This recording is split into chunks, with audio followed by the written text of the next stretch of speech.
Hello everyone, I'm back once again with a melee build for a rogue in Diablo 4, which is suited for World Tier 3 and 4. So let's get inside that build. I'm going to show you what I have made. I still have to work on it. I need still to min-max it, of course. But, you know, just as an insight to you, so you might find it interesting, so you can build or change your build according to this one, or adjust this build for your usage. I'm going to show you what I have taught, what was my idea with this build, and how effective it is in I will run Nightmare Dungeon after this. So as you can see, I'm level 73. I'm still leveling, progressing. And here, as you can see, I would call my rogue tanky rogue, because I'm having shit tons of armor. As you can see, 5.6k attack power. Could be, of course, far higher than this, but yeah, I'm working on it. And my life is low as usual. It's expected. It is really expected with rogue.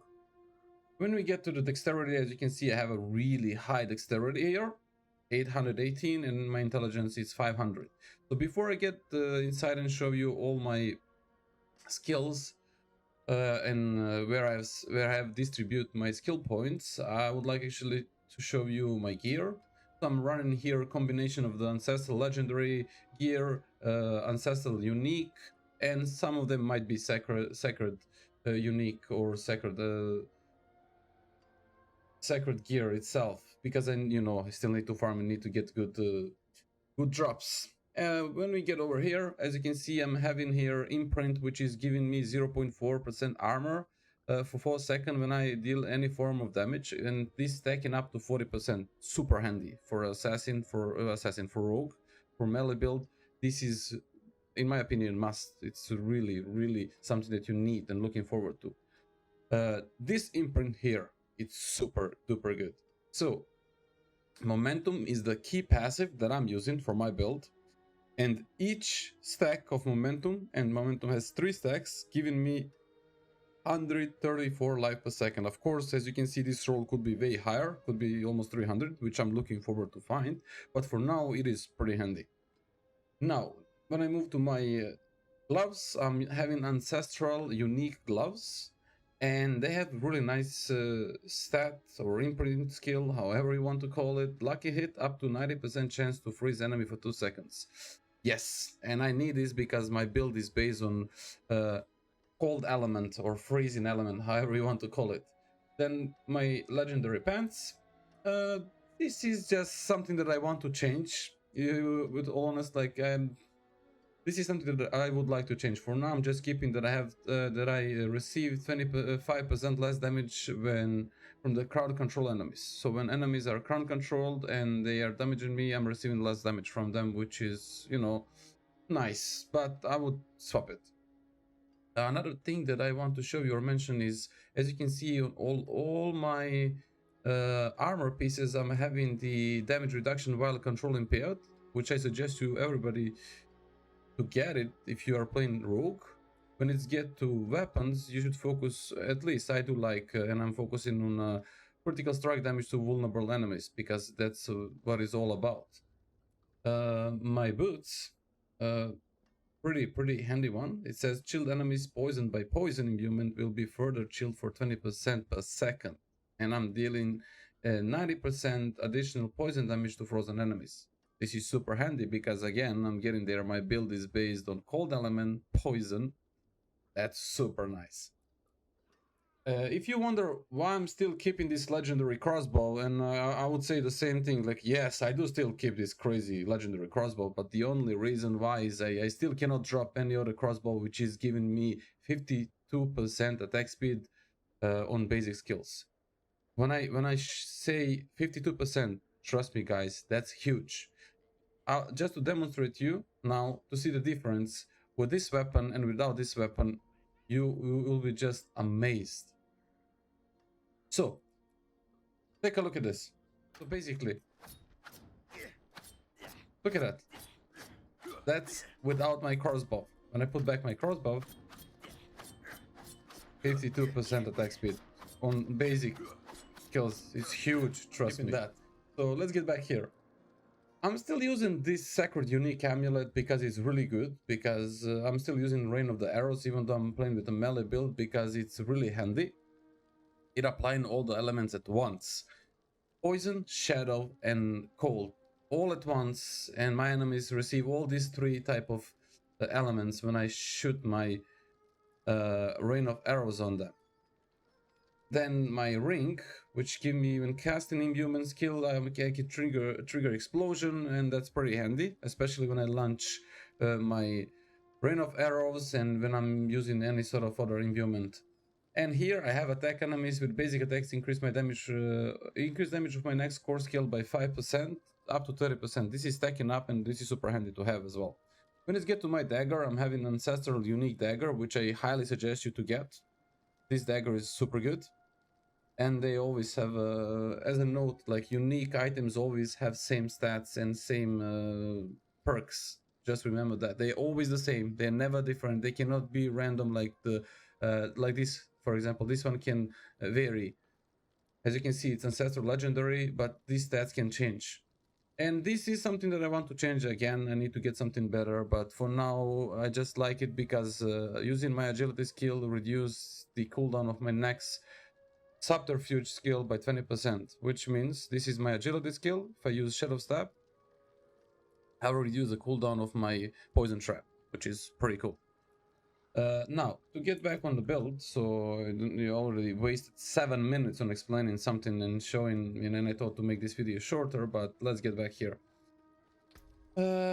My abilities specialization has remained the same, combo points, and my basic skills now generate combo points. The core skills consume combo points for additional effect, and that's something that I like.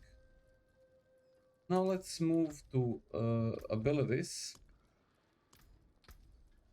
and let me expand this and let's start with it. So since I said I'm playing rogue with melee build, on basic skills I have focused on invigorating strike, enchanted invigorating strike. So as you can see, I will not redo this and waste too much time, and fundamental invigorating strike. As you can see, it's very simple. So it's damaging the crowd controller or injured enemies. Injured enemies are enemies which has less than 35%, as you can read down below, which is really nice. They have put this inside that. And here, hitting an enemy with invigorating strike, while you're below 50% of energy, you make them vulnerable for 3 seconds. And I'm pretty much all the time under 50% of energy. So my enemies are vulnerable, god damn it, with that goddamn word. And that's pretty handy and pretty good. Now, there are two ways that you can play. You can play with Twisting Blades, that most of people does, and I'm not one of them. I actually like Flurry more, so I went for Flurry. And as you can see, these combo points there that I mentioned a moment ago, look at this. So the reason why I'm using specialization for a combo point is this one, because look at, with 3 points, look how much bonus damage I'm dealing with my Flurry. It's just nuts. Of course, I went here that each time with Flurry, damage crowd control or vulnerable enemy, I'm healing for 1%, and blah blah blah. I'm not going to read you this, you can read that for yourself. Improved Flurry, there you go. So if I hit vulnerable enemy, make all enemies hit by the cast, blah blah blah, for 3 seconds. Sturdy, yeah, here I'm using that so I reduce the damage that I'm taking from the enemies, especially because I need to be basically chest to chest with these enemies, and I need to fight them. I cannot, run away and hit them, because this is melee oriented build, so this is really important to have as well. Now, when it gets to the agility skills, weapon mastery is must. Like, I'm not even talking, do you need it? You don't need to have it. If you would trust me, you want this nice boost from it. Last time in my range build I was using dash, but here I'm using shadow step. Shadow step is super good. Like, if I did not try it earlier, but this is really something good and something that you should look for. Unstoppable, it's also one of the important things, especially when you get to the world tier 3 and 4. You need unstoppable, because enemies tend to CC you a lot, and that's really frustrating, annoying, and you want to have some sort of unstoppable skills. And shadow step, actually, it's allowing me to blink to the target while I'm becoming unstoppable, and I can move through the enemies, which is really good. And then, you know, I just went for this tree here, especially this one here, because I can reduce the cooldown of the shadow step, as you can see in the description. Now when we get to the subterfuge skills, I went here for poison trap because, as I said, I'm playing the poison cold build, and my poison trap is, I mean, I could probably go with smoke grenade and daze, but nah, or maybe stealth, you know, nah, I don't like it. So I went for poison trap. Poison trap is really nice, and I was also using this in my range build. So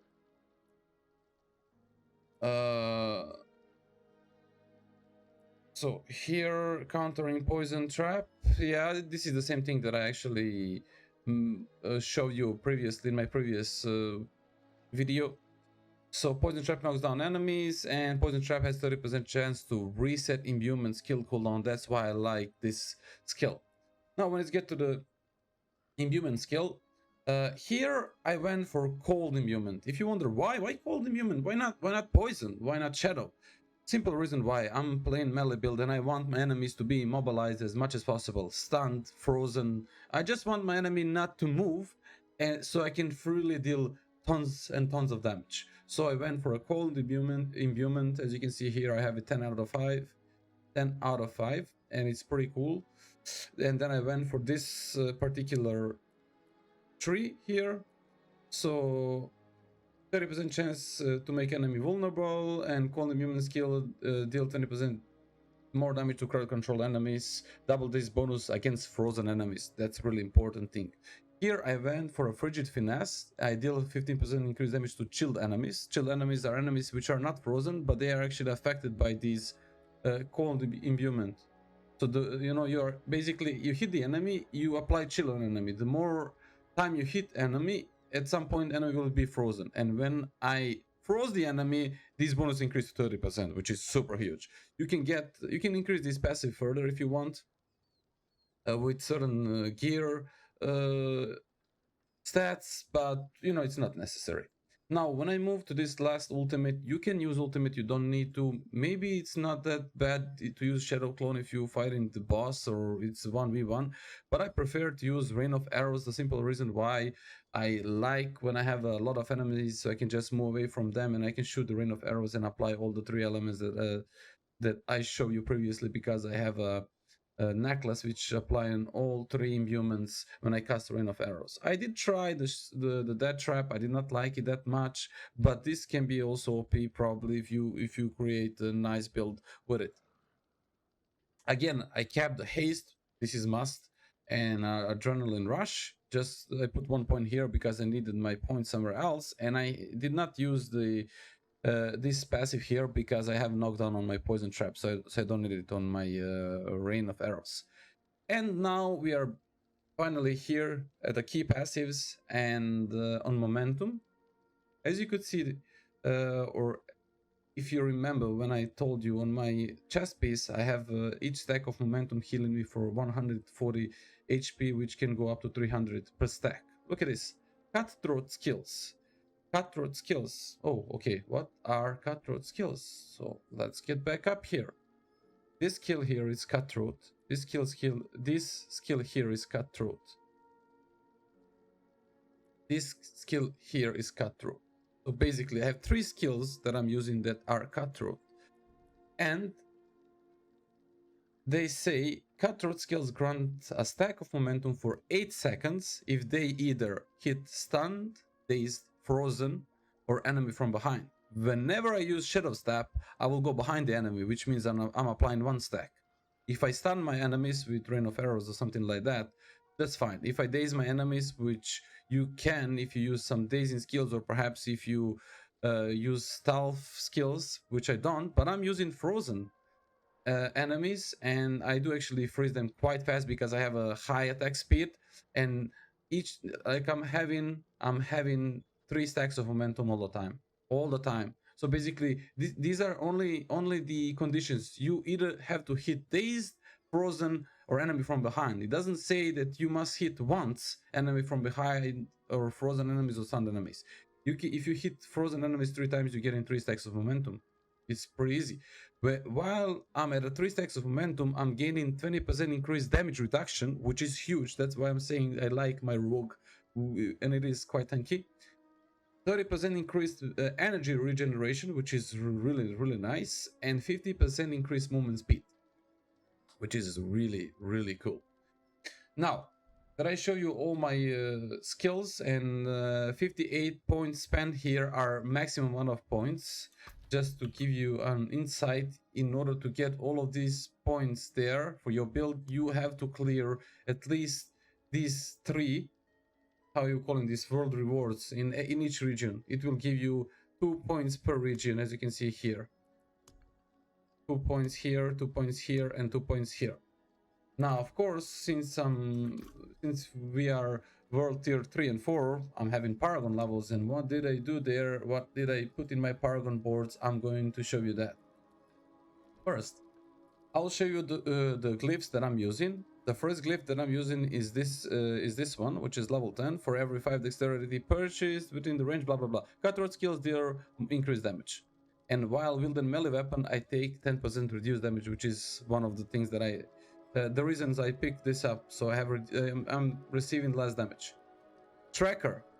So for each 5 intelligence purchase, blah blah blah, I'm gaining my poison damage effect lasts longer, which is also something that I want, and my damage is increased. Now let's move to the Paragon tree. I went all this way up here. So for this node, pardon me, that give me 20% increased damage. I put my glyph here. As you can see here, I have 30% cutthroat skill damage, and I'm having damage reduced while wielding melee weapon. I actually went for this one here as well, so I gain more armor, and I went for this one so I have my damage further increased. Of course, these blue skills, if you can afford, yes, get it, but you don't need to get all of them. So you could actually see all the way which I went here. Once I unlock the next Paragon board, I went for exploit weakness. So whenever I deal damage to the vulnerable enemies, take 1% increased damage from you for 6 seconds up to 15%. So I went for that one, and then on that way I went all the way with this nice rare node, which give me increased damage toward elites. Then I have 20% increased damage toward vulnerable enemies, and here I put glyph, which is increasing my poison damage, as I previously mentioned, and increasing the duration of my, or effect of my poison affected on the target. I could get this healing potion, but I don't need it, so I actually avoid it. And then I went here for another one, which gave me 20% vulnerable damage. Here, 8 damage reduction from the vulnerable enemies. My enemies are all the time under vulnerable debuff, which means I'm receiving less damage from them, which is super, super cool. And that was my second Paragon board, and for my third Paragon board, I just started with it, and my plan actually is to... so I went for a cunning stratagem, which means that my non-damage combo points bonuses are increased by 33%. When I spend 3 combo points. So I went for that one, and I'm going actually to work toward this one, as I'm leveling up. I guess that would be everything. Let's get to my build. I mentioned the specialization that I'm using and reason why. I show you my gear and my character and everything there. And right now we are going for a Nightmare Dungeon. Sorry.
last of the warriors out to face the flesh eaters. The rest of us will try to shiver off our defenses here. I am loath to spill cursed blood here amidst the bones of our ancestors, but I shall.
So as you could see here, I did finish Nightmare Dungeon, which is 9 level higher than me. 9 levels higher than me.